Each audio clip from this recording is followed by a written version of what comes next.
100 days मालिकेच्या भागामध्ये आपण पाहिलं होतं की अजय आपल्या सहकाऱ्यांना सांगतो हे लग्नाचं कोडं लवकरात लवकर सोडवायला पाहिजे। आता या भागामध्ये राणी नेहाला फोन करून तिच्या घरी काय चाललंय ह्याची माहिती काढते।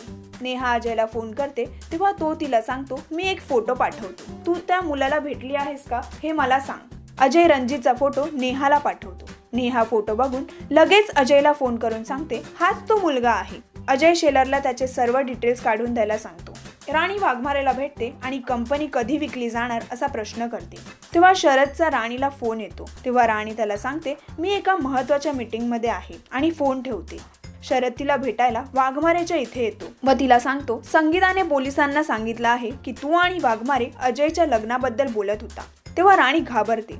अजय रणजितचे डिटेल्स घेऊन नेहाच्या घरी येतो आणि तिच्या आई बाबांना तुम्हाला फसवण्यात येत आहे असं म्हणतो, पण तिची आई काही ऐकायला तयार नसते। तेव्हा अजय त्यांना रणजितचा फोटो दाखवतो। आता पुढे काय होणार हे जाणून घेण्यासाठी पाहत रहा मराठी कट्टा। मराठी सिनेसृष्टीच्या ताज्या अपडेट्स व गॉसिपसाठी आमच्या चॅनलला सबस्क्राईब करायला विसरू नका।